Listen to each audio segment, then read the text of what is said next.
Hello, this is the Stories Beside channel. I release videos every day for you. Subscribe and click the bell. Kevin picked up the ringing phone and frowned. It was Margaret, his daughter. Her calls hadn't boded well lately, but he hadn't expected this. "Daddy, I need your help right away. I accidentally hit a man." Her daughter's voice was breaking.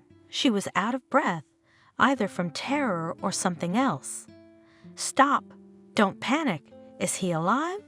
Where are you?" After hearing Margaret's answer, he quickly packed up and went to help out and to sort out what had happened and to do everything in his power to save his wayward child and from criminal punishment and from further ruining her own life. What can you do? Only daughter, late child. They are often spoiled to the last degree.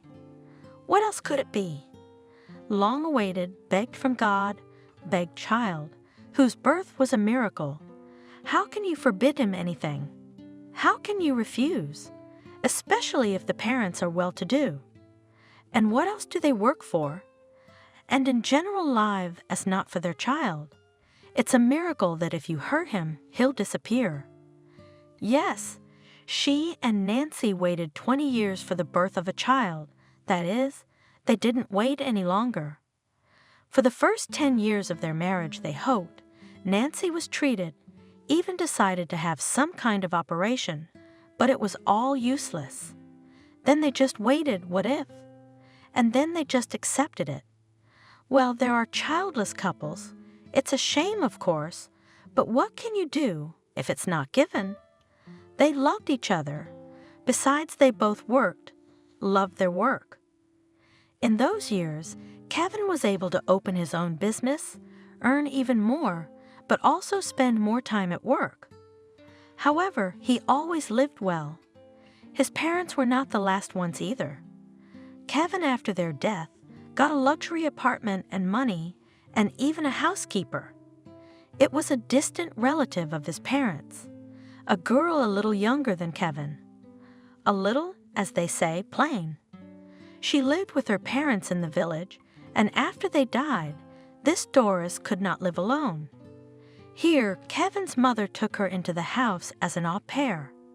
The girl turned out to be in a domestic sense smart, quick-witted, and soon became indispensable, especially after the death of Kevin's parents. Nancy worked at a minor position, was an engineer in a research institute, but there was no time for housekeeping and no habits either. Why bother trying if Doris would do everything? So in time, their resignation to childlessness coincided with changes in their lives. Kevin became a businessman, and Nancy became unemployed. Her research institute, already useless, ceased to exist. This plunged the woman, who was a long way from retirement, into despair. Kevin consoled his wife as best he could. "Don't work. You have enough money now. Have a rest." "Don't you understand, Kevin? It's not about money. It's about life losing its meaning. You've got a job, and I've got what? Nobody needs me, a barren, infertile, good-for-nothing, worthless, aging woman. Do you need me? Don't make things up. I'm just a nuisance to you. If it weren't for me, you'd have found a young, beautiful, capable of bearing children." Such a mood of his wife frightened Kevin, but how to help her he did not know. He even promised to take her to work, even as a secretary, but she refused. Depression prevented her from even getting up in the morning to walk her husband to work, and then it turned out that the matter was even more serious. Nancy had lost her appetite. All food seemed intolerable, which irritated her enormously. "Doris, did you not salt the omelette at all? And the eggs must be rotten. They smell of fish, I think, or something. The cottage cheese is too fatty, and there's too much sugar." You've completely forgotten how to cook. Doris wondered. Everything was cooked as usual, even better than usual. After all, now Kevin brought home only the best products, and she bought not at the store, but at the market, where everything is fresh and tasty. So after suffering for a few days from the nagging of the landlady, she, strangely enough, was the first to realize what was wrong. "I'm thinking, Nancy, they say they've got these doughs now. Why don't we get some?" "What kind of test, Doris? Water makes me sick, and you and your pies." Nancy nearly cried. "No, I don't mean the dough. My neighbor's daughter had the same problem, and then she bought some kind of test at the drugstore. I don't know how to use it, but my daughter bought it, and it turned out that she was pregnant. Pregnant, that is, already with a big belly. I wish you'd try it, because you're just like your neighbor's daughter. You can't eat, and you smell wrong, and you don't sleep well." Nancy listened to the housekeeper's chatter, stunned.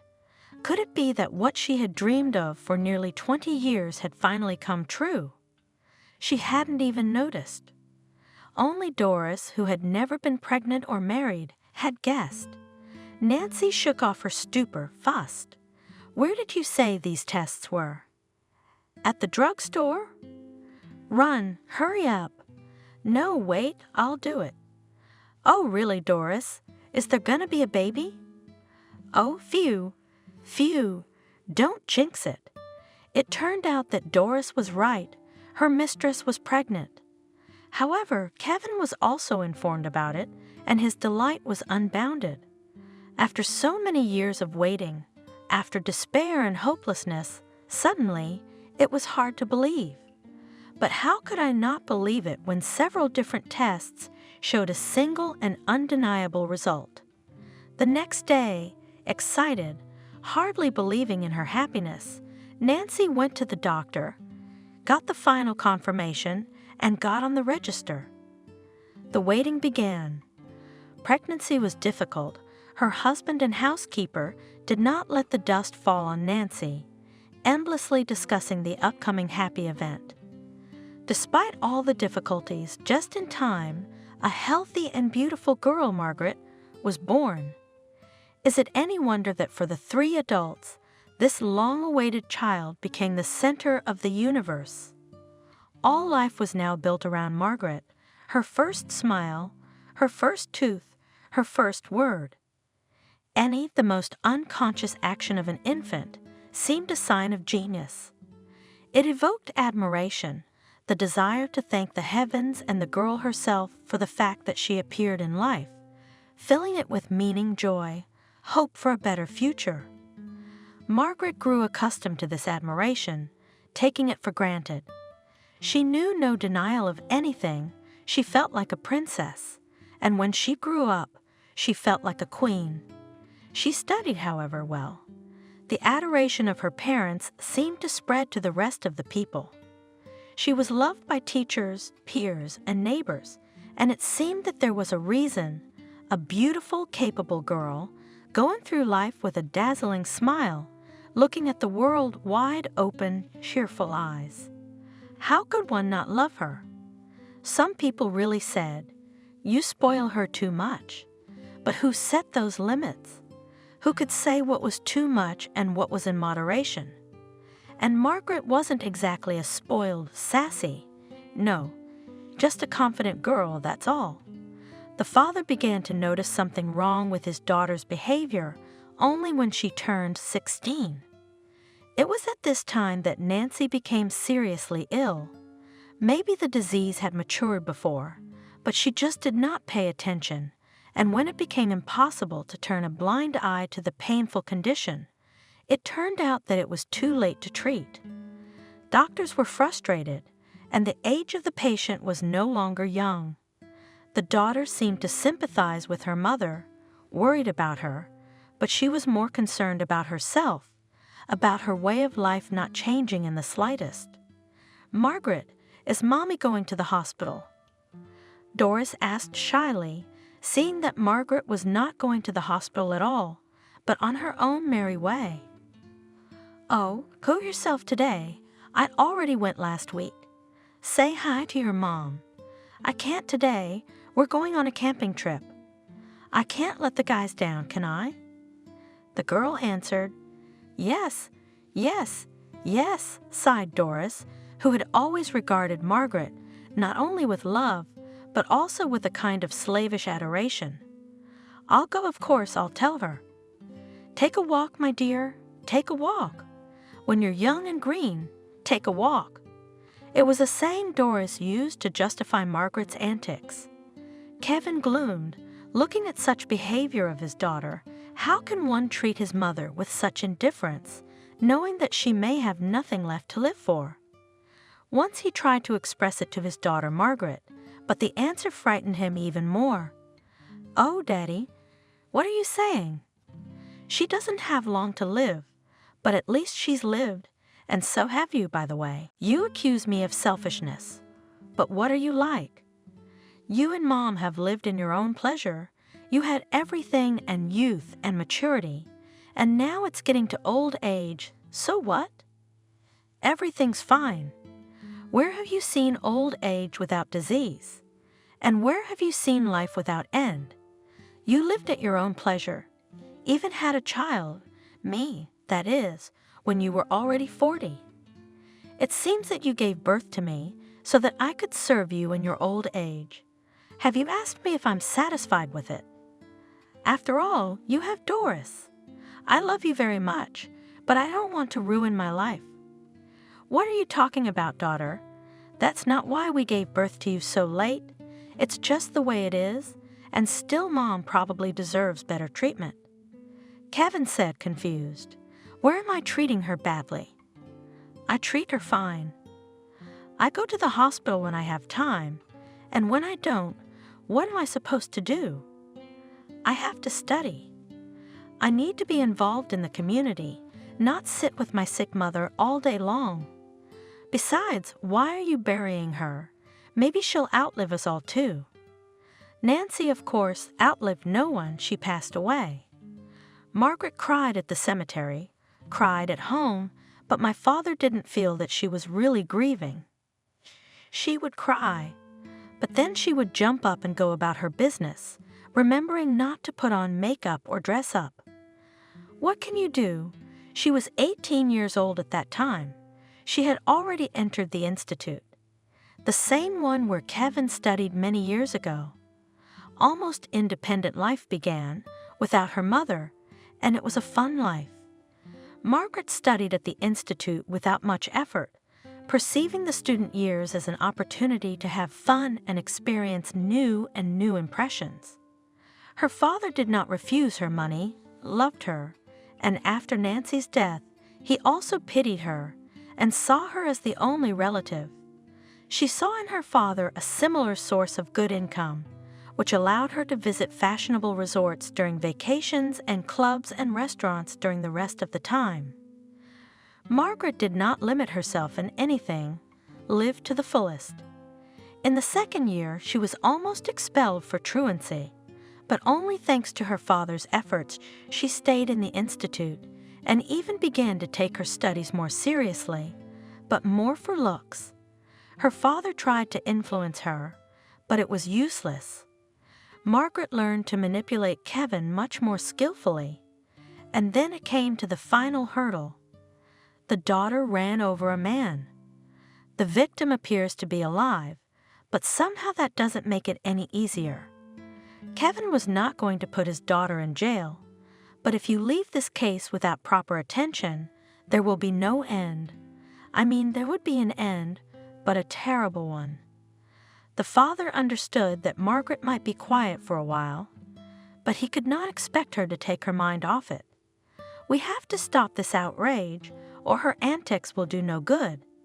He thought as he hurried to the scene of the accident caused by his daughter, who had finally lost her conscience. Margaret didn't think her behavior was too reprehensible at all. What was she doing that was so terrible? She had entered the institute.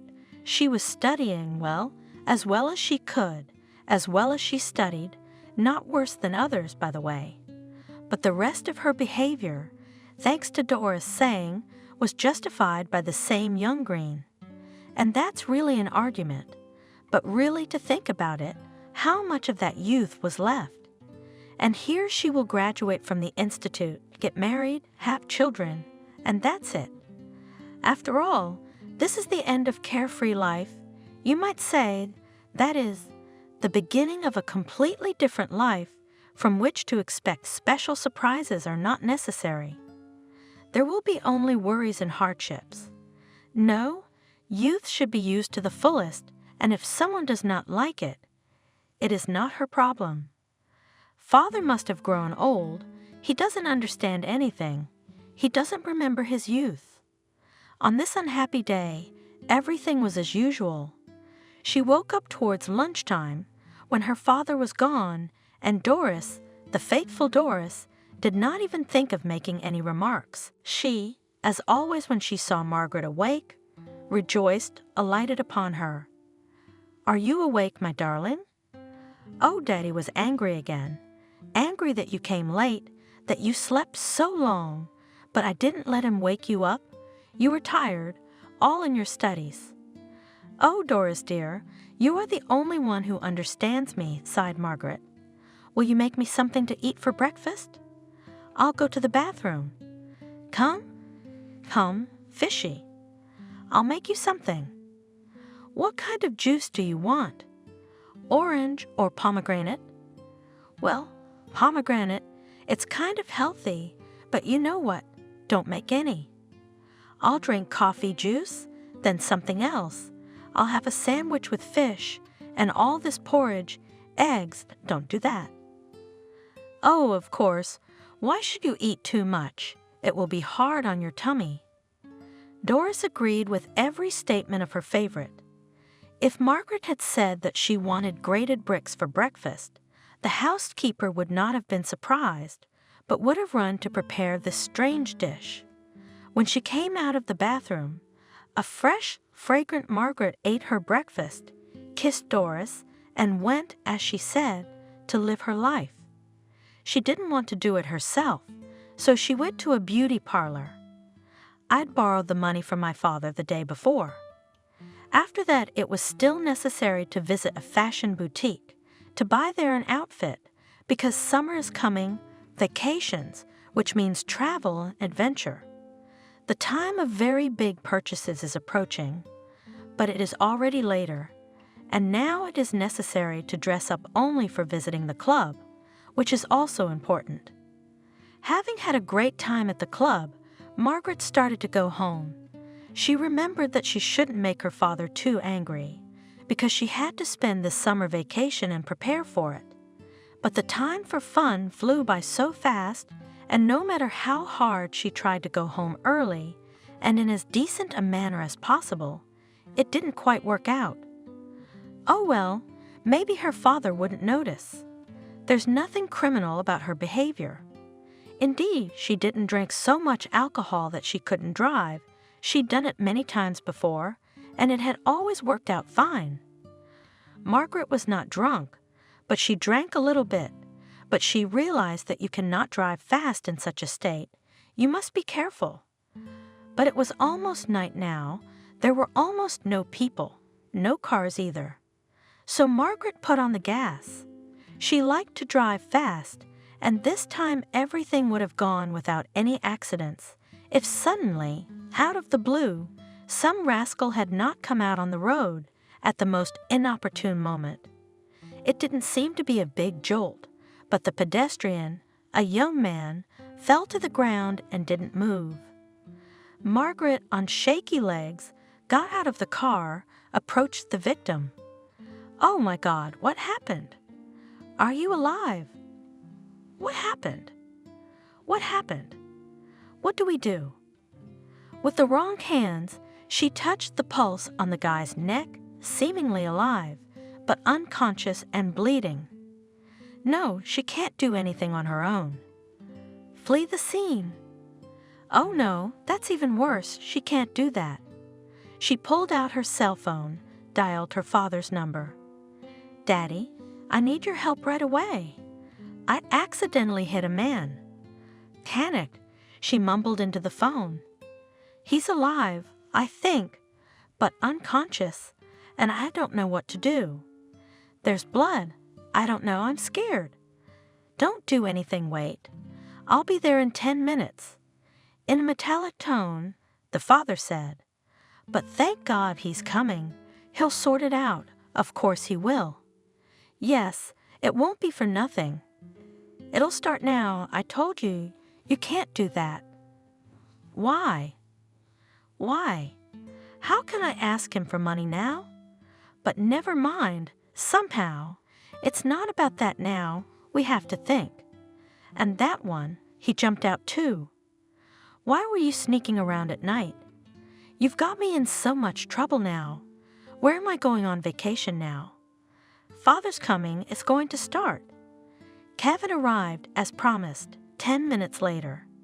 He looked menacingly at his daughter, approached the victim. "You didn't call anywhere else? Didn't call an ambulance?" he asked Margaret grimly. "No, of course not. I was waiting for you."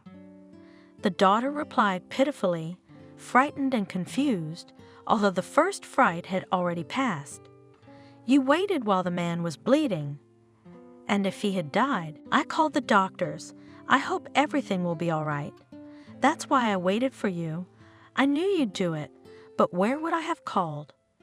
I'd have called the ambulance, and they'd have called the police, and what would have happened? You want me to go to jail, don't you?" Margaret whimpered. "If I wanted that, you would have been there a long time ago." Kevin said irritably, "Jail? Not jail, but you need to be reformed, and I'll do it, you'll see." "You do it, Daddy, you do it. I'll do whatever you want me to do. Just please, this case has to be taken care of somehow." The matter was, of course, taken care of, thanks to Kevin's efforts. He called the doctors, the victim was taken to a private clinic, and the police were not informed. The young man's condition was determined to be serious, but not hopeless. Father and daughter calmed down somewhat and went home. Margaret went to bed, hoping that the incident would not have any serious consequences. The father would grumble a little, and it would be all right. It wasn't the first time. She would have to act like a good girl for a few days, but what can you do? Sometimes you have to, because it was really her fault. But in the morning there were some unpleasant surprises. Father woke Margaret up at 8 o'clock in the morning. "Daddy, what's wrong?" She mumbled unhappily.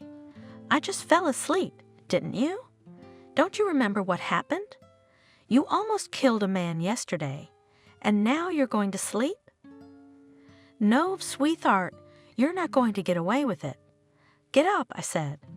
"Get dressed. Your partying is over. Let's go to the hospital and talk to the victim."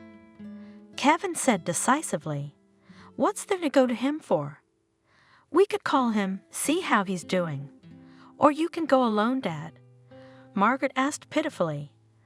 "I'm ashamed of him, honestly, Daddy. I'm so ashamed, both to him and to you.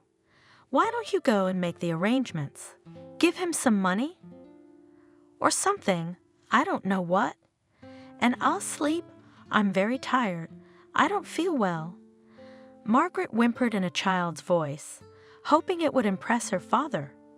But no, Kevin was as serious and even stern as ever, something Margaret was not at all used to.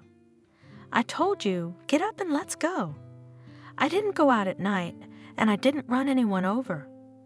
You need to go see this man yourself. Apologize to him, talk him out of filing a police report, and don't think it's going to go away just like that. We need to find out what his injuries are and see what you're in for if they're serious." "Why are you scaring me, Dad? How serious? What could I be in danger of? What are you gonna do?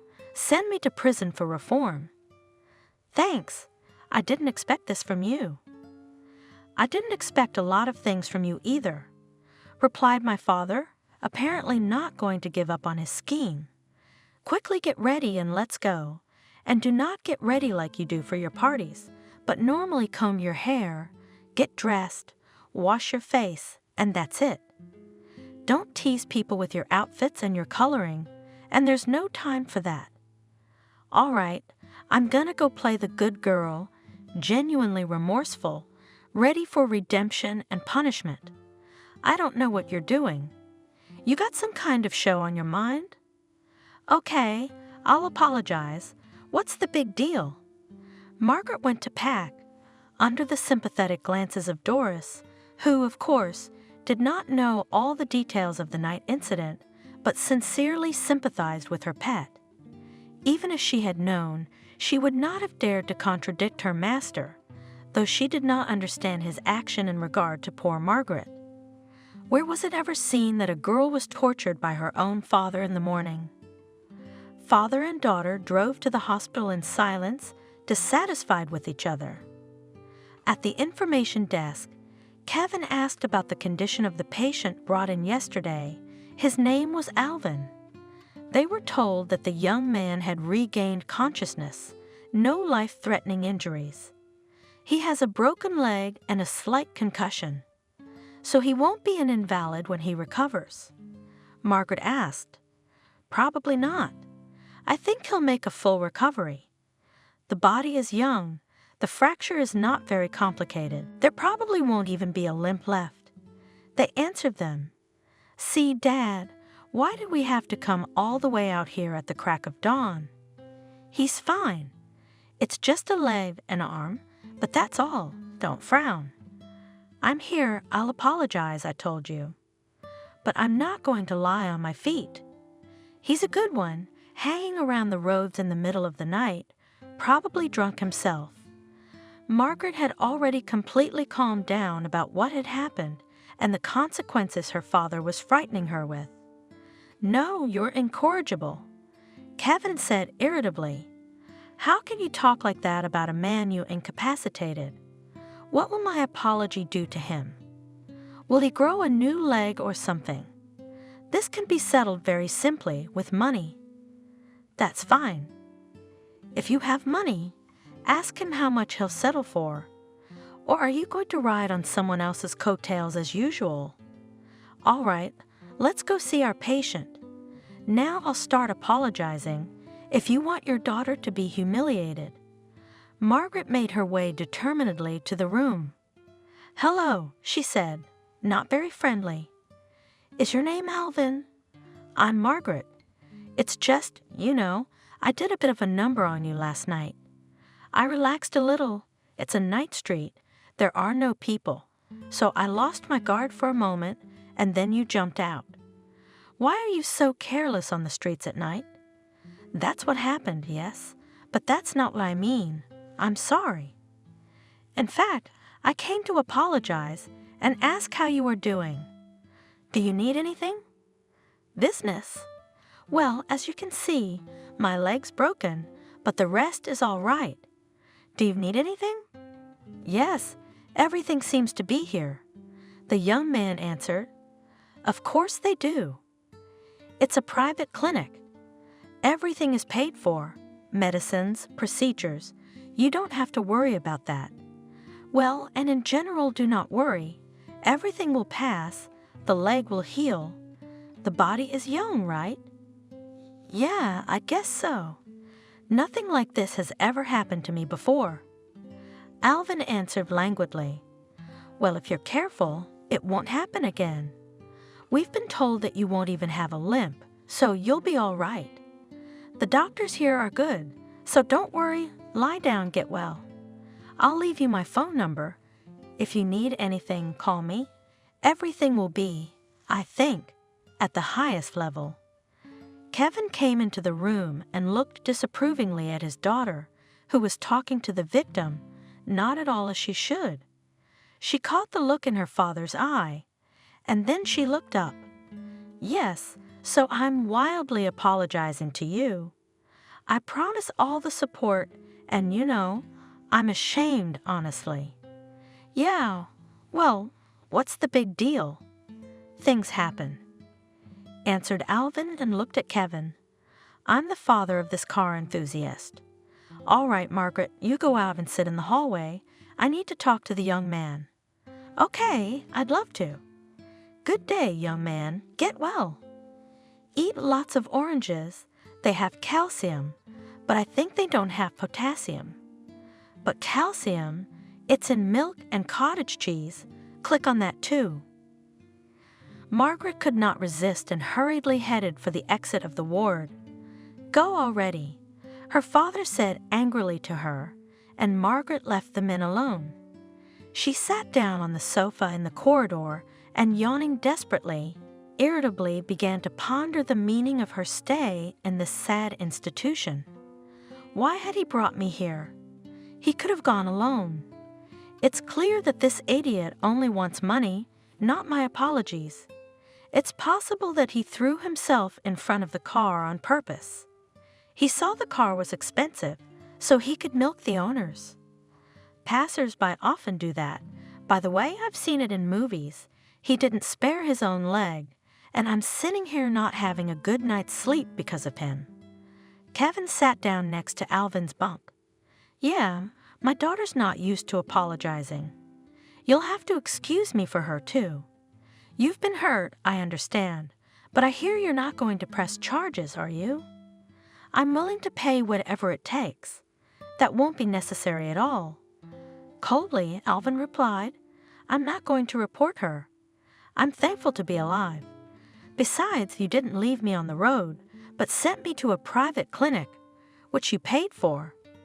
I'm used to doing everything on my own and counting only on myself.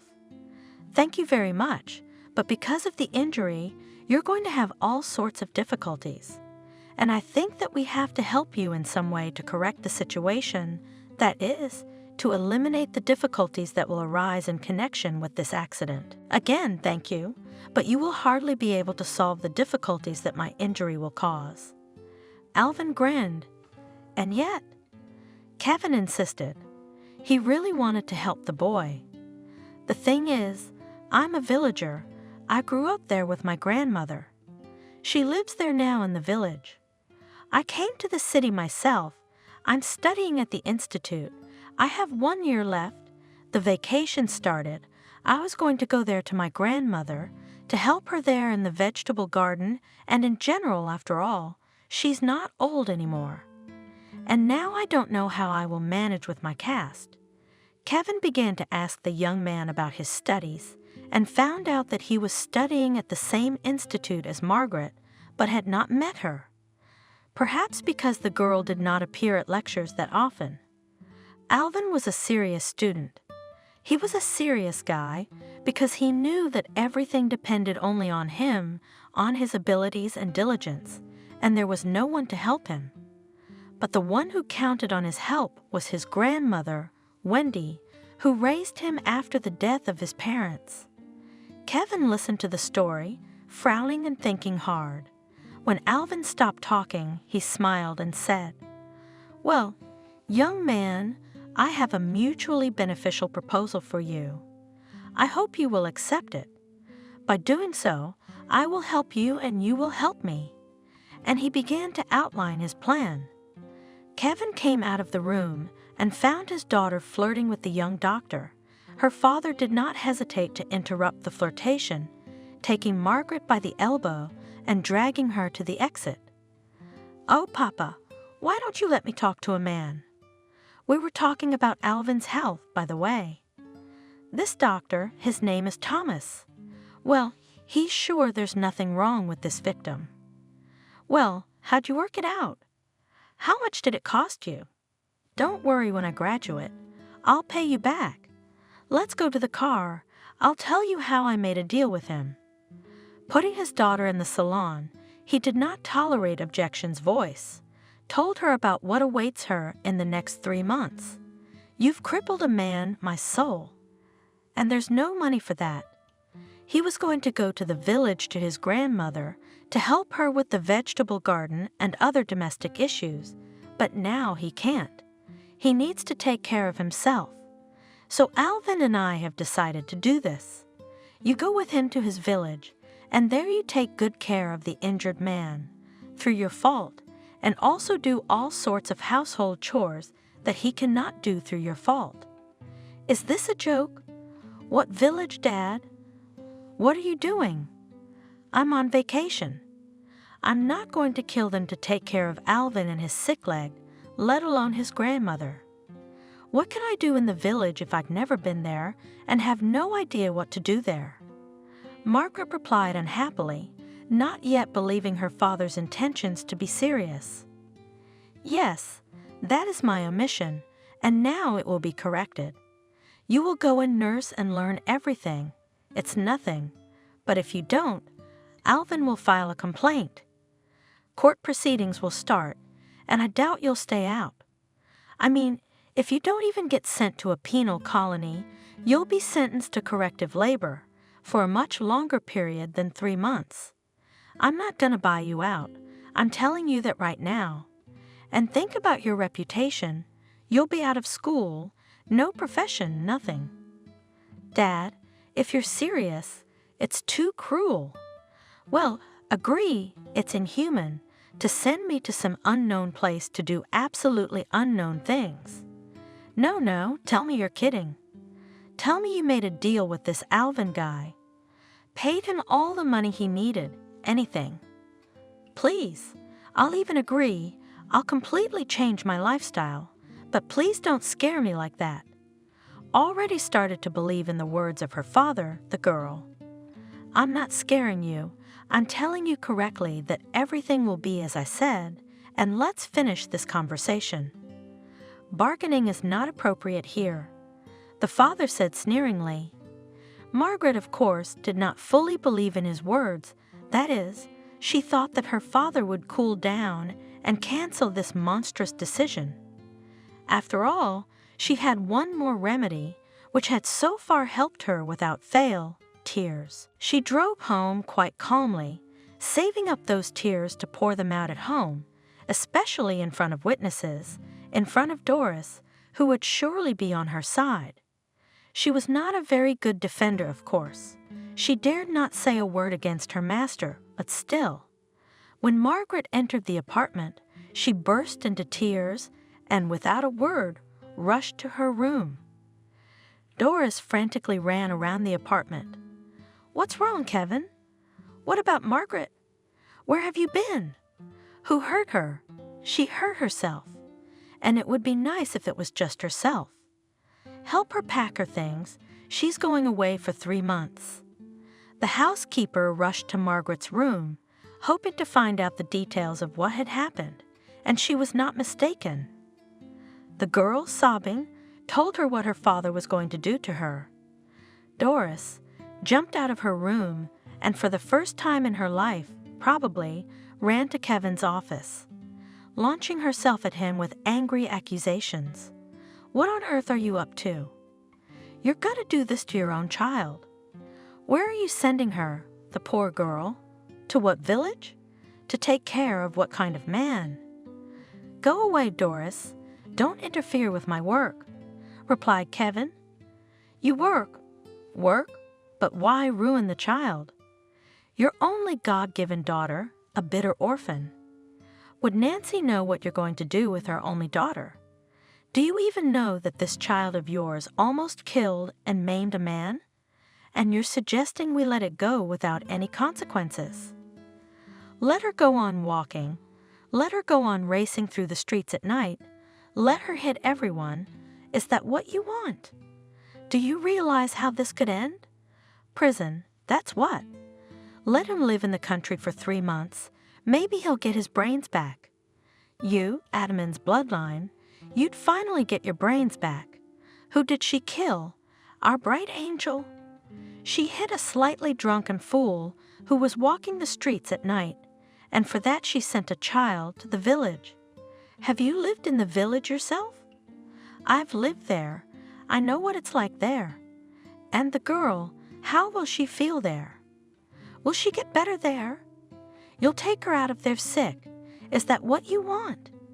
Stop it, Doris. No one's ever been hurt by life in the country. It's better than hanging out in the city or in the resorts. And leave me alone. It's her fault, and she has to answer for it. You can't do this to Margaret. Wait a minute, Kevin. Why don't we do this while we're at it? Why don't I go to the country for her? And I'll take care of this man and his grandmother, and what else is there to do? I'll do anything. I'll dig with my bare hands, but leave the girl alone. That's it, Doris. You leave me alone. If you're going to drive around the city at night and kill people, then you'll go to the village. But now I'm sorry. I've made my decision, and I'm not going to change it. Leave me alone, understand? Are you trying to give me a heart attack? No pleading, no tears, no threats, no mutual accusations. Nothing came of it. By the time Alvin was discharged from the hospital, he was met by Kevin's car, in which sat a gloomy, depressed Margaret. Together they drove to the village to visit the young man's grandmother. The drive was long, but the girl never uttered a single word. She never looked at the man who she thought had caused her such trouble in her life. When they finally arrived at Wendy's grandmother's house, and the girl saw where she was to spend the next 3 months, she burst into tears. Alvin got out of the car, went to say hello to her grandmother, and Margaret, once again, began to beg her father. "Daddy, I'm begging you. But you realize I'm going to die here, don't you? Don't leave me, please. That's it, you've punished me enough, I'm scared. You see?" "I understand and I agree. I'll stay home all the time. Help Aunt Doris. Do whatever you say, just please. Stop it, Margaret. It's done, and I'm not going backwards. I mean, I'll go back, but without you. You're going to stay here, and I don't see anything wrong with that. I'm not leaving you any money, so don't try to run away or get kicked out. You'll only make things worse for yourself. Now let's say goodbye." At the porch, Alvin was hugging his grandmother, Wendy. She was overjoyed at her grandson's arrival, but horrified that he had arrived in a cast and on crutches. "Don't worry, Grandma, I'm doing fine. I'll tell you later how and what happened, and my leg will soon be completely fine. You'll see. I'd like you to meet Margaret. She'll be staying with us for the summer, helping you around the house. I told you about her on the phone." "Yeah, I know. Hello, Margaret. Come in. I've prepared a room for you. You can rest there from the road, then eat, and tomorrow we'll do the work," the old woman said kindly. She looked a little like Doris, the housekeeper, and that reassured Margaret a little. Maybe the old woman would be kind enough not to burden her with silly jobs that she didn't understand at all. She was taken to a prepared room, small, but neat and bright. Of the furniture, there was only a simple iron bed, as in a hospital, a closet, and a bedside table. Well, at least it's not so scary. The girl sighed. "I thought I was going to live in a stable." She put her suitcase near the closet, decided to sort everything out later, and lay down on the bed with clean linen. She wanted to cry, but she realized that in this situation, tears would not help. Her father had already left, and these people, even if they felt sorry for her, what could they fix? Soon the hostess came in, inviting Margaret to the table. "I've prepared everything. It'll be delicious. Come on, darling," Wendy called. Margaret had no appetite, but it was awkward to refuse. Besides, she wanted to see what dishes were in store for her in the near future. "Here's some soup for you." The hostess put a plate in front of her.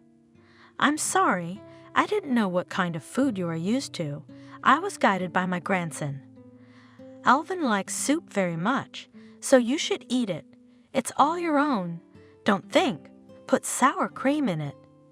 Margaret looked almost with horror at the plate, where in the red broth were floating finely chopped vegetables, eggs, and meat. Margaret didn't want to eat anything, much less something like this. "I didn't know your tastes. It's clear you're used to other things, but if you have to live with us, you'll get used to it. Try the pies too. These with homemade jam and these with cabbage. Don't hesitate to try them." Margaret politely scooped up a spoonful of this strange soup and swallowed it. The taste was disgusting. But she didn't want to quarrel with her hosts, and even less to offend them. "Yes, thank you. It must be delicious, but I don't feel like eating right now. And besides, I got seasick in the car. I'm sorry. I'll have some tea and a cake." Feeling like she was going to burst into tears, Margaret said, "God, should I eat some slop for 3 months?" She thought with horror. "I wish my father had killed me. It's like prison, slop, a cell. What's the difference? Although yes, in prison I would have to sit longer. Probably, and besides, there are criminals there. They would start to abuse me, and here people seem to be not bad. No, okay, I'll put up with it somehow, but my dad's wrong if he thinks being in a place like this is going to fix me." Wendy apparently saw that her guest was in extremely upset feelings and promised, "I see you want something tastier, girl. Well, I'll roast a chicken tonight. Won't I, Alvin? You wouldn't say no to chicken, would you?" "No, I wouldn't. I can imagine you guys cooking chicken around here." I thought Margaret, "Poor peasant, she probably doesn't know how normal people eat. But what am I supposed to do? Not starve to death. What could I eat here myself? I can't imagine. But even if there was a good cafe or restaurant, I don't have any money." And Wendy suddenly said, "Margaret, if you're here to help, cut your nails. They'll get in the way. And if you break them, it will hurt." The girl looked at her perfectly grown nails in horror. "Is there a beauty parlor here? Or even a manicurist? I can't just cut them off. I need to have them professionally removed." "Take them off? What do you put them on? We don't." "That's good," Margaret thought. "What am I going to be like here in 3 months? And how will I recover after such a vacation in the village?" Meanwhile, Alvin finished his lunch and stood up on his crutches. "I think Margaret can handle her claws on her own. You, Granny, lie down and rest for a while. You can take it easy now. I'll show our assistant where everything is and familiarize her with the work. But the nails, yes, to avoid injuries. Scissors?" Thank you. I have my own. I'll do them tonight. But in the meantime, give me a tour of your estate." Margaret grinned wryly. "Clip your fingernails first and dress comfortably. Do you have a tracksuit or anything like that?" "I've got everything, don't worry," Margaret replied defiantly, heading off to her room to make herself look fit for the village. That is, she didn't know how to dress in the village, and she didn't have anything to wear. The outfits she had brought with her, with the expectation of striking the landscape to her heart's content. Alvin, however, was not very much impressed. She examined Margaret's costume, rather with a sneer, and began to introduce her to the yard and house. Well, not a grand estate, but still knowing what and where is necessary, and also familiarizing yourself with what you will have to do. Here, as you see the vegetable garden, when it comes to business, I'll show you what there is to pull and what to water." "Oh, God?" Margaret sighed. "How much do you have to pull, much less water? Do you have to go for water with a pail? If you have learned to command the buckets like that, Emilia, they will bring everything themselves. But if not, then apparently, yes. Well, wait a girl to be discouraged. It's not so terrible as you imagine. By the way, my grandmother is not some illiterate old village woman. She has a higher education. She worked as a school principal for a long time and did not curve herself after the institute and lives in the village. She doesn't consider it humiliation, so don't worry. She knows how to educate people, both small and big. Well, let's see how she brings me up. I'll tell you right away, I don't like it here, and I don't like this yard either. What kind of a mess is this? If your grandmother is not the last person in the village, people should help her. Former students, for example, I don't know who else, neighbors, friends. You shouldn't have brought me here at all. Neither me nor Grandma dragged you here, in case you hadn't noticed. It was your father's initiative, who's concerned about your lifestyle. For better or worse, you'll have to get used to a simple life. By the way, this is called a chicken coop. With chickens will not be a lot of fuss, although they, of course, people like that, for them to clean and feed and watch. You see, everything is fenced with netting. It's to prevent them from flying all over the garden and pecking what you don't want. Why don't you go catch some? Why else? Margaret asked squeamishly. Why else? Are you going to eat something? That's why you have to catch a chicken, and then everything else. It's quite normal. It's such a country life. Go on, go on, go on. That white one's better. What to catch them with? Do you have some kind of net, or I don't know, a net or something? No, we catch chickens with our hands. Go and catch them. It's no big deal. They're not wild animals. They won't eat you. Margaret went to the netted pen to catch a chicken. She did not think about what would happen next. She didn't know how to catch a chicken either. She thought that she could just walk up and get the right bird and try to do so. But all the chickens scattered, who went wherever. Kitty, there's a white one. I mean, no, chicken, chicken. Come to me, come to me. Look, here are my grains. Showing her empty palm, Margaret spoke as affectionately as possible. The chickens did not respond to her call. Realizing that persuasion was not an option, Margaret climbed into the pen and immediately fell to all fours, cursing and cursing. She got up and went to fetch the chicken that had been sentenced to slaughter. With difficulty, and falling several more times, she seized the unfortunate one, went out from behind the corral, approached Alvin, and only then noticed that he was laughing merrily. I think I was sent here to be corrected, not to be laughed at. Angrily, the girl said, You yourself should be corrected. If you have to do unpleasant hard work, can't you make it more comfortable? A net? I don't know. At least a rag of some kind, so that this chicken could be caught without getting soaked in mud. Here, take it. Take what? There's a hatchet. Put it on that plank and put its head on it, explained Alvin. What? Margaret was puzzled. Do I have to kill her? Well, you can't roast it alive, then you have to pluck it. Margaret, still not believing what was happening, stood holding the chicken, which was fluttering nervously in her hands. The girl lowered her eyes to the bird, looked into its frightened black eye, and released it from her hands. Yes, you, yes, you. Gasping, she shouted and ran behind the house. There she sat down on the ground and cried. How do they live in these villages? It's cannibalism, she thought. To take care of this chicken, even to love it, and then to slaughter it, skin it, and eat it. How is that possible? How do they eat people they know? Well, okay, chicken is good. There are lots of chickens. They probably don't live long and don't have time to get so used to them. But I've seen this Aunt Wendy talking to a cow, stroking it like her own, and then killing it, making cutlets, and eating it. It's impossible. It's sadistic.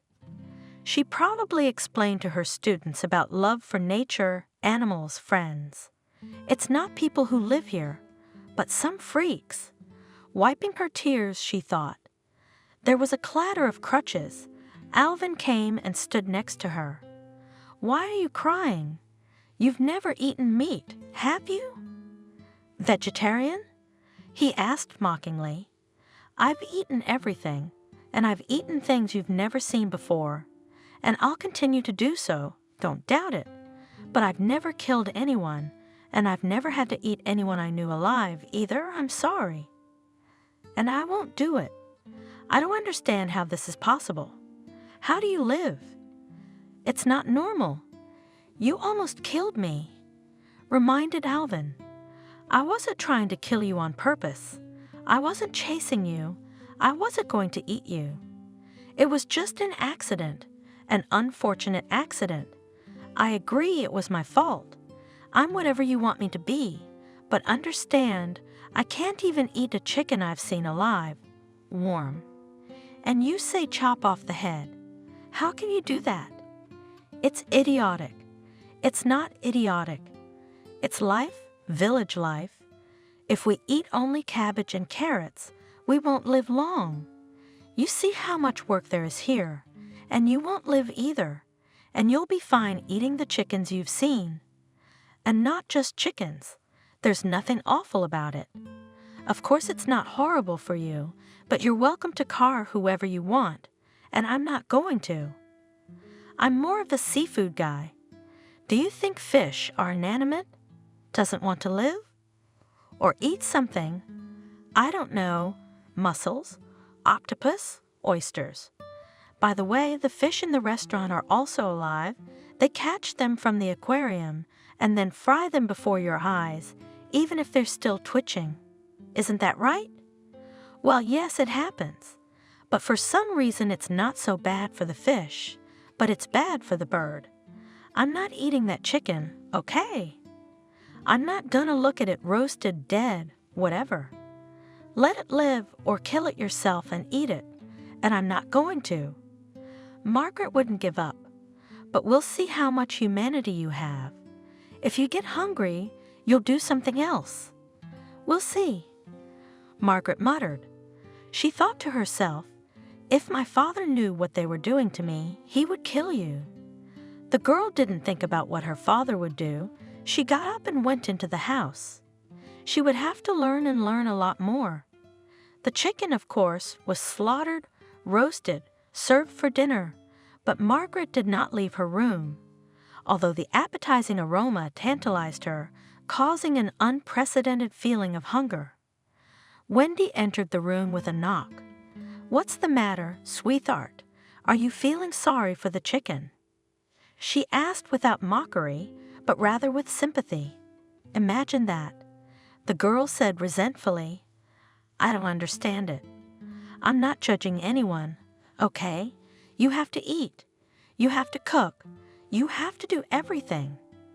But I don't understand how you can eat someone you've known for years. And just 5 minutes ago, she was alive, struggling, looking at me. How can you eat her? Go try it. Wendy grinned. But yes, I understand. The first time is hard for someone who's not used to it. And Alvin's wrong. I shouldn't have forced you to do it. You'll understand a lot once you're here. I guess I'll have to live here, but I'll understand. No, I can't understand it. I don't want to, I'm sorry. And I won't be here long, and I won't need it in my future life. Stop it, girl, stop it. Wendy said sternly, and Margaret suddenly saw clearly that this was no ordinary kind old woman, but a teacher. And a teacher, apparently, who knew what she was doing. It is clear that for now it is difficult for you, but then everything will go normally. You will understand everything about chickens and everything else. We raise animals for food and not only for our own. So, girl, stop playing dumb. If you're going to live in the village, don't pretend to be a hereditary princess. Wendy left the room, Margaret sighed. Yes, she understood that chickens and cows were eaten, but it was hard for her to realize it fully. I'm sure it's not just for the first time. I can't live like them at all, she thought stubbornly. But you'll have to, said the harmful inner voice. Yes, she had to learn everything soon. Where could she go? At the end of this long and hard day, she asked Alvin, where do they wash? Can showers at least be taken here? We don't keep showers. There's a bathhouse if you want one, and flood it. I myself, I can't chop wood or heat the stove. My hands are full of crutches. Thanks to you, sorry to remind you. So you'll have to learn on your own and drown the bathhouse. It's no big deal. Chopping wood is not a woman's job, Margaret said glumly. I understand, and don't think, Margaret, that I'm saying this to mock you. I mean, how am I going to do it? And it's ridiculous to ask Grandma, too. She's going to try to hire someone anyway, and that means you have to pay." Alvin explained, "Who stopped you from taking money from my father? It would have been enough for 10 helpers, much more skillful than me. But no, we are poor but proud. How will I chop wood? Have you thought about it? What if I get hurt? Don't worry, no one will make you chop 2 difficult logs. Besides, I'll be there to show you." The chopping of wood was almost injury-free, for a few rather large splinters should not be mistaken for serious trouble. Wendy pulled them out quickly and painlessly, saying, "Take care of your hands. You've got a lot of work to do, and you're not going to get hurt. Take care of your hands." Did Margaret or did she not take care of her hands? Did she not take care of them? But that was in a previous life, and that's what she had to take care of her hands for. For work, milking cows, cleaning dung, chopping wood. In the village the next day, Wendy got her up at dawn and took her to the barn to milk the cow and then drive her out to the herd. But couldn't it be done later? The girl was angry, not having slept well. To get up so early because of a cow?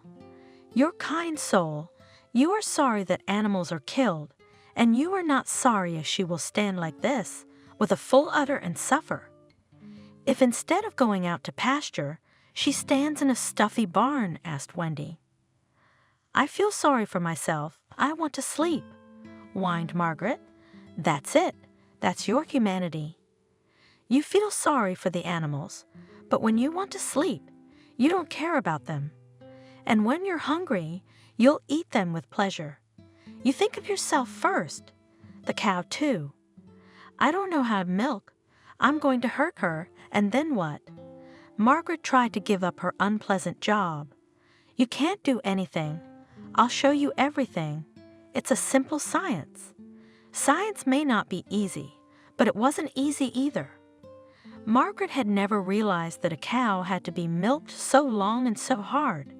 Rising from the process and with difficulty straightening her back and aching arms, she asked Wendy, "How did they milk 2 or 3 cows at a time?" "It's a beastly thing to do. My arms fall off. You're not used to milking 10 cows. Don't cry. You'll see in a week. You won't notice how you'll milk her. It's no big deal." Of course, there was nothing to be afraid of, but after this morning milking, she had to weed the garden, carry water, do something else. "Now go and get some rest," Wendy told her. Margaret, entering her room, realized with amazement that it was only noon, and she was already so tired. It would be good to be seriously ill now and have Daddy come and get me and see what's the matter with me, and regret doing that to me. That Alvin, all he had to do was jump out on the road like a fool and think his leg was broken and he'd heal. I think my back's broken too. It hurts like crazy. All my arms ache. But before she could rest, Wendy came into the room. "What's the helper doing?" "Let's go make dinner." "What dinner?"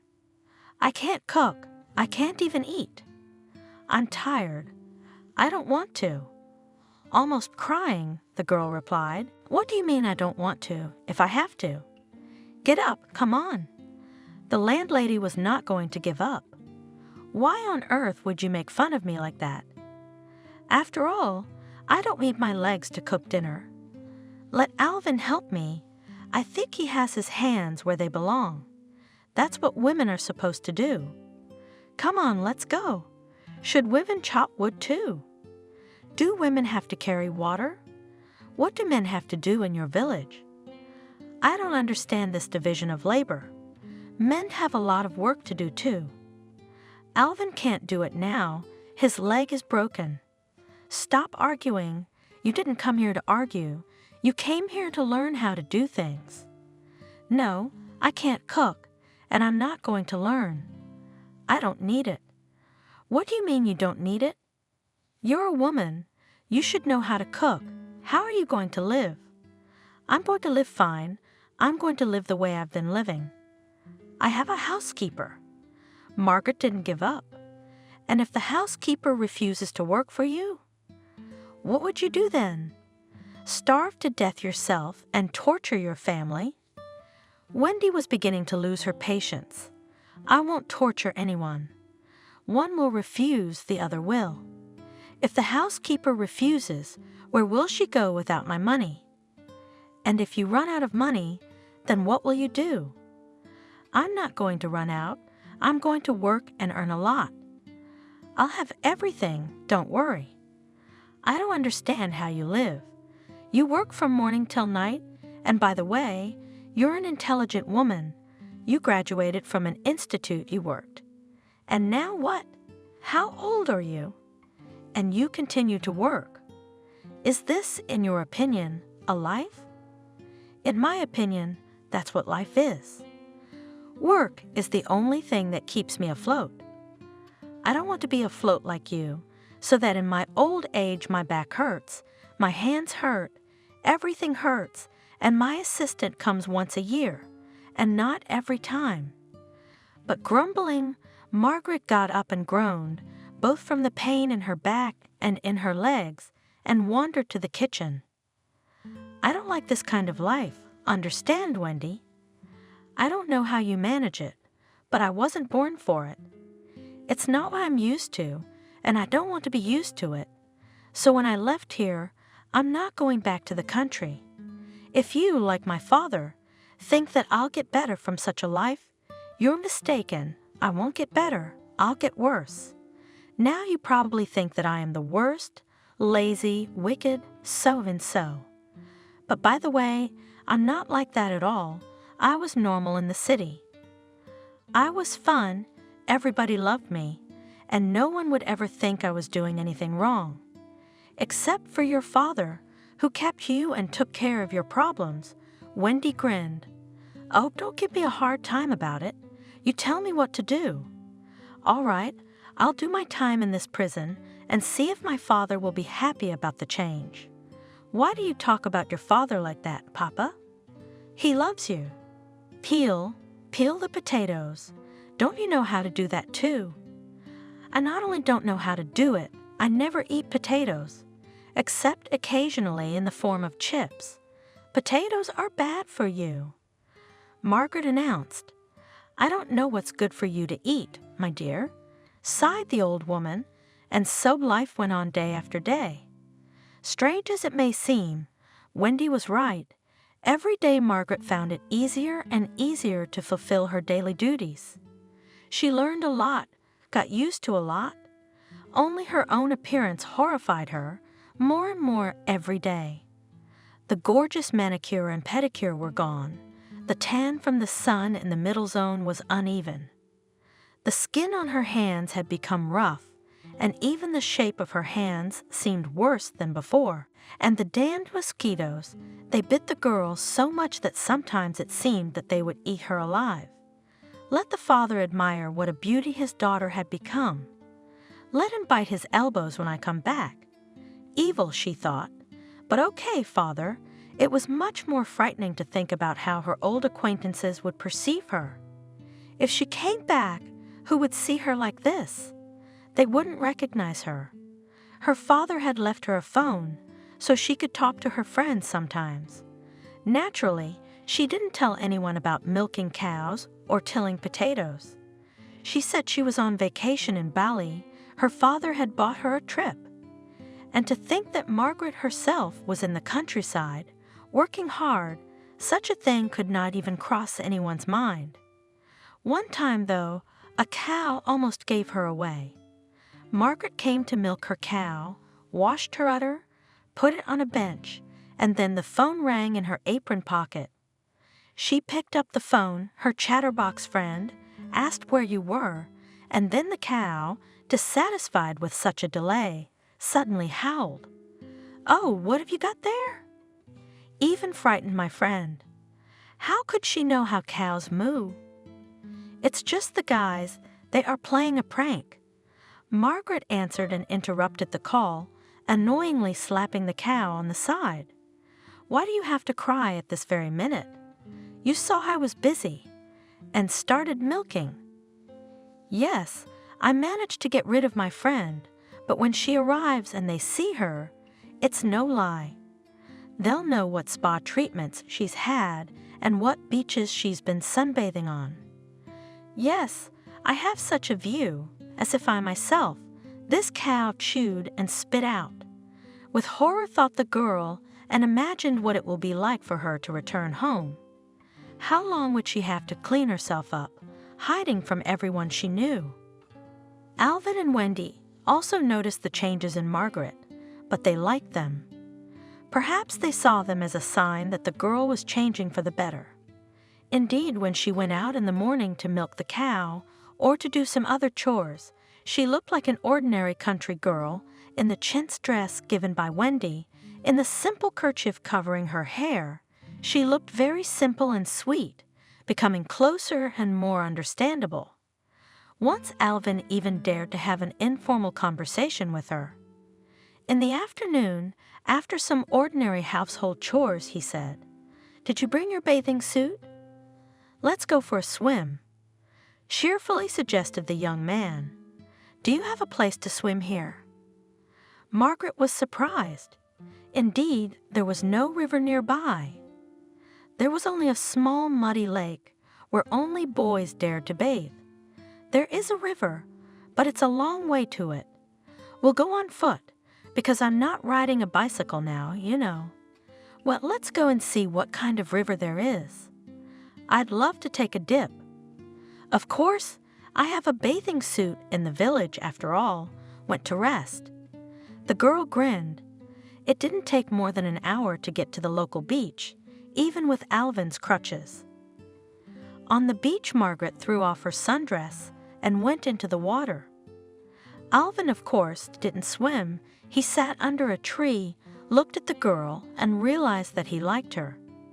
And still we are not a couple, he thought, looking at Margaret, who without simple clothes, in a beautiful swimsuit, again turned into an inaccessible beauty. In a little while she would go home and remember this summer with horror. Perhaps after what happened, we will become even strangers to each other. They had a good time, but Alvin felt that he could have nothing in common with this girl, and he was not mistaken. The summer months flew by, and with them Margaret's penal servitude ended. She went home, happy and contented. Margaret bade farewell to her hosts quite warmly, but no more. There were no promises to come again or to keep in touch. Margaret clearly wanted to forget the past. Undoubtedly, the past summer had had its effect on her. She really got her mind right. A year later, Margaret graduated from the institute and did quite well. Thanks to that, Kevin hired her at his firm. It is not known whether that summer link so influenced her, or perhaps Margaret simply matured, but she behaved differently at home. It was as if the girl realized for the first time that Doris was already very old, and it was difficult for her to manage the household alone. Margaret began to help the old housekeeper quite fully. Doris refused at first, even resented and cried, "What am I here for? Why did you mop the floors? Why did you cook? Is that your business? You need to study and go out sometimes. You only get to be young once. I've had my fun, Doris. I've got to get used to adult life, and I think you've had enough. You lived in the country when you were young, wasn't it hard? Yeah. What was that? What's there to remember? Yes, compared to city life, I'll tell you. It's work. When I arrived, I couldn't find a place for myself. What's there to do here? There's hot and cold water, radiators, washing in the machine, vacuuming. So it's not hard for me now. It's my business. And you should do your own and look for a fiancé, that's what. It's about time." But Margaret had no recollection of a life of debauchery. After coming from the village, she really did not meet friends for some time, embarrassed by her appearance. And then she suddenly realized that she was not interested in all these parties, clubs, hangouts, and just as Doris had once done, she didn't know where to put herself. She woke up before dawn and only when she opened her eyes did she remember that she no longer had to milk the cow. Instead of relief, I was bewildered. What to do then? Studying is studying, but also physical work, asking for a trained, accustomed to work, the body. And no fitness, no jogging did not help. Probably thanks to this she, though not brilliantly, but well graduated from the institute, then diligently worked, and her father had no reason to blush for his daughter. But he never mentioned the past to her, only rejoiced at how much Margaret, his indomitable in the past, had changed. With Alvin, Margaret, strangely enough, almost did not see, although he studied at the same institute. Margaret didn't want to get in his face. It was there in the village they had almost become friends, and now who knows what he would think. He would come up and reminisce in a friendly way about the cow, about how she caught chickens, and in front of all the honest people, or even worse, he would tell others how this proud beauty had lived in the village all summer at his service. After all, for all friends, acquaintances, Margaret spent that summer in Bali, and not that bad that her lies will be revealed. Far worse that everyone would find out about the village and her summer's activities. That's how they graduated without ever meeting or talking about anything. Alvin apparently still had the sense not to mention it to anyone and not to remind her. I realized it wasn't the fondest memory. And then, after graduation, Margaret calmed down. Now he can talk about her wherever he wants.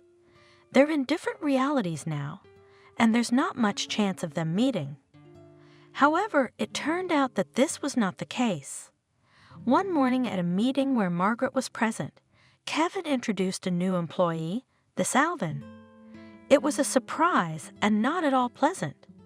Margaret herself did not know that she was still angry with this young man for getting under the wheels of her car, for agreeing to Kevin's cruel plan, and now he had broken into the firm as if he had been called here. It means fearing exposure again, and it would have been okay before, when she was a student, there it was possible to translate everything into a joke, or hope that soon the training will be over and everyone will scatter who went where.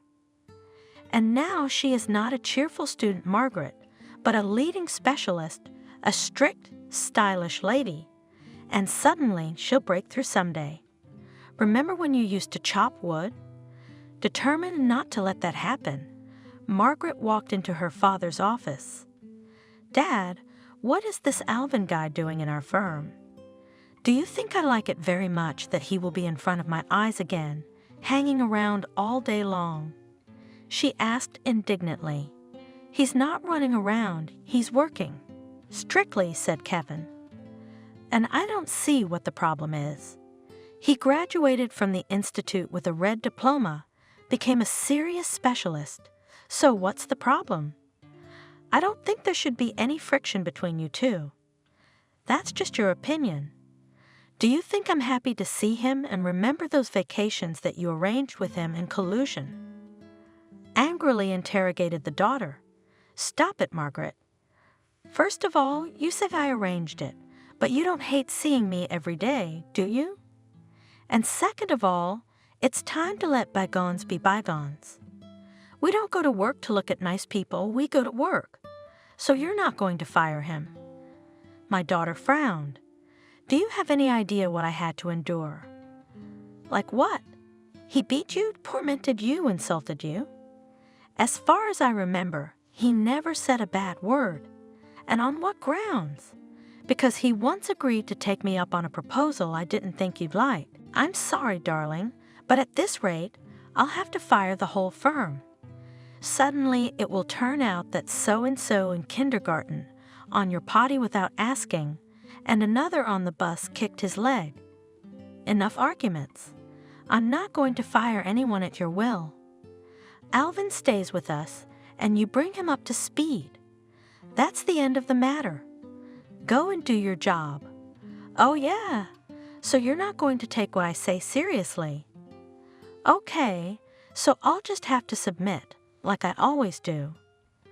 Margaret gritted her teeth and left the office. Her father's words did not reconcile her with Alvin. On the contrary, she was determined to get him out of the way at all costs. "Well, Daddy, to you, your daughter means nothing. I'll prove to you that an employee like that does more harm than good. Your Alvin will fly out like a cork, and you'll be forced to recognize my rightness." Angrily thought the girl, having decided to get Alvin out of the firm by her own efforts. Now she wanted not only to get rid of the man she disliked, but also to prove to her father that she was right. "Alvin may be a good specialist, but he brings only misfortune to me, and I am sure he will bring a lot of trouble to the whole firm, so my father will have to thank me for getting rid of Alvin," she thought stubbornly, and she began to set up the one she considered an enemy in a sneaky way, without giving any sign of doing so. But in her perversion of the setup, she did not notice that she herself had made a mistake. Through Margaret's fault, a very important contract for the firm was disrupted. However, even this, the girl considered it a chance to realize her devious plans, because she and Alvin worked together. However, she could not blame the young man directly, so they had to answer to their father together. Kevin was furious. After all, this contract was vital. How could two such promising professionals? Let's say that one of them missed it, but the other could have warned, could have eventually informed me of the impending mistake. Or was it a provocation? Why are you silent? I would like to hear who is to blame for what happened. Margaret had already taken the air in her chest to blame Alvin. She would be ashamed to lie, but it was no easier to bear her father's anger. Before she could speak, however, the young man spoke up. "I'm sorry, Kevin. It must have been my fault. Margaret tried to warn me, but I didn't listen. I decided that my decision was more correct. Yes, it was my fault that the contract fell through. I am prepared to suffer any punishment." His speech was a complete surprise to the girl, but she did not object. She just did not dare. The father continued his angry speech. "Punishments, forfeit your bonus, postpone your vacation to wintertime? No, I'm sorry, Alvin. I can't tolerate people in my firm who are capable of such mistakes." Alvin was fired. Margaret got off with a severe reprimand and a guilty conscience. She didn't say anything that day. She didn't have the guts. She drove home in a terrible mood, and as she passed the place where she had first met Alvin, that is, where he himself had met her automobile, the girl stopped, dropped her head on her hands folded on the steering wheel. Again it was her fault a man was hurt. He took her guilt upon himself, saved her from her father's wrath, perhaps from being fired or demoted, neither of which is such a terrible misfortune. And Alvin himself, of course, will not be unemployed for long, but how will she, Margaret, will look in his eyes? Who would she be in the memory of this man who had been so noble and unselfish? It would be better if he remembered her as a silly girl who could not kill a chicken, and now he would remember her as a mean and cowardly woman who, afraid of her father, could frame anyone. And most importantly, she would be safe. Margaret raised her head and only then realized that her face was flooded with tears. She wiped her eyes resolutely, angry with herself now. She had done a mean thing, but it was in her power to make it right. Tonight she would tell her father, find Alvin, and apologize to him. Yeah, it'll be too late, but what can you do? I can't turn back the clock. I'll quit if I have to. Margaret drove home, determined to right her wrong. You know, Papa, I must confess to you that I've done something very, very wrong again. She told her father at home. That mistake that Alvin confessed was mine. He warned me, but I didn't pay attention. So it was me who should have been fired, not him. So you knew that, but you kept your mouth shut in my office? Yeah, I didn't do it because I was afraid you'd punish me in some way, but because I was against Alvin from the start. You remember that? Don't ask me why. It's more serious than I said. And at the time, I thought I had a chance to get rid of him. And now you know how I feel. Yeah. And I suspected something like that from the beginning, but it's not like Alvin could be that stupid. Yeah, he confessed and you didn't say anything. I thought he was telling the truth. Does that make you feel different now? I wonder how I'm supposed to feel after what happened. I want to get Alvin's address and apologize to him. I hope you'll change your mind, keep him at the firm, and I'll quit if I have to. I'll apologize, of course, but I don't know what his decision will be. I don't know what yours will be either. Will you quit? Would that change anything? How could you not say anything? Why did you want him to leave the firm so badly? Why do you keep putting me in situations where I feel most helpless? Why helpless? Besides, it's not your fault. You just didn't know. And the reason for my attitude towards Alvin? I'm sorry, but that's something I can only tell him. Yes, it's hard to suspect your daughter of doing something like that, even if you know her like the back of your hand. Alvin's address, I don't know how I know it, but you can ask Human Resources. His firing order hasn't been signed yet. And if you, today, go and explain everything with him, he can come back tomorrow and continue working. If, of course, he wants to work in such a firm, where people set each other up without a wince. You're right, of course, and he'll be right not to come back to the firm. Give me the phone number of the head of HR. At least she probably has the addresses of all the employees on her computer. Alvin's address and phone number were easily recognized. Margaret called him immediately. Alvin, it's me. Are you home right now? I want to come over and talk to you. About what, Margaret? I doubt we have anything to talk about. Coldly, the young man replied, I don't doubt it. You taught me a lot of things in the village, but the main lesson I learned is here. That's what I want to talk to you about. I hope you won't refuse me. Can I come over? I don't know. If you want to come over.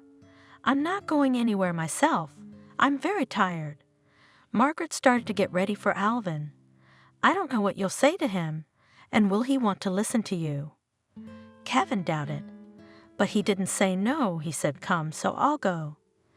Determinedly, the girl said. She didn't know what she was going to say or where this conversation would lead, but she couldn't go. She made no plans even on the way, although the way to the young man's house was not so close. When she arrived, she rang the doorbell, and as soon as Alvin opened it, she said quickly, I came to apologize and thank you. To be honest, I didn't expect you to be so honorable. Just take all the blame and accept the dismissal. There's nothing wrong with quitting. I'll get a job anyway, but it's the fact that I agreed to it. You know, Margaret, I saw that you didn't like me working at your firm and suspected that you would make me quit someday anyway. Well, what can I do, so I'll leave. There's nothing wrong with that. Not to you, but it is to me. I don't want you to quit.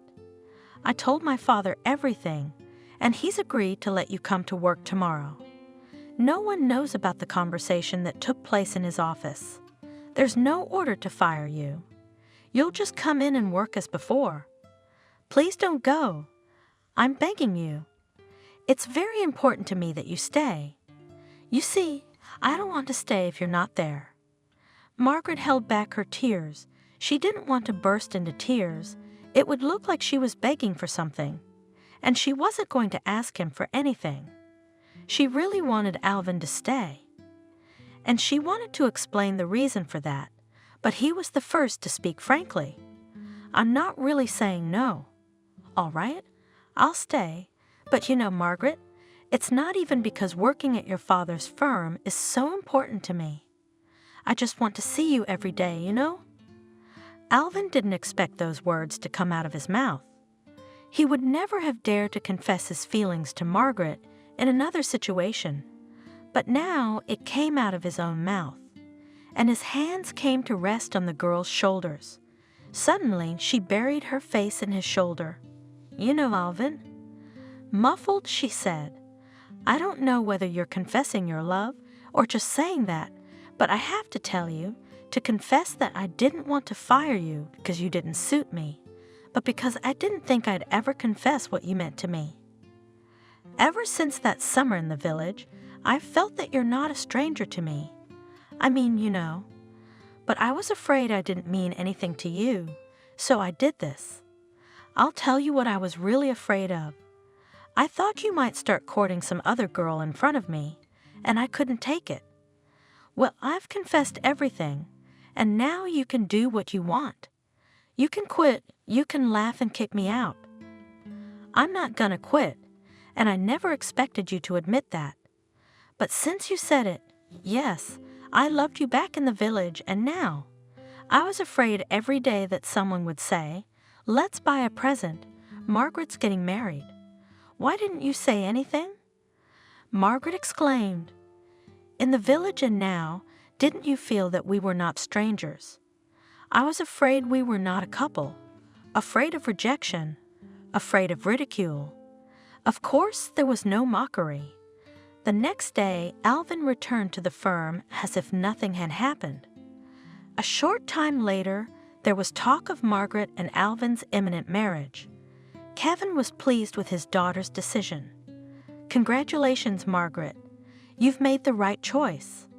To tell you the truth, if it had started then, in the village or even now, before your fatal mistake, I probably would have been against it, suspecting Alvin of some kind of calculation. But now I see clearly that it is you he loves and not the position which, by means of kinship with me, he can obtain. I see now that it is this man who can make you happy," he said to his daughter, blessing the forthcoming marriage.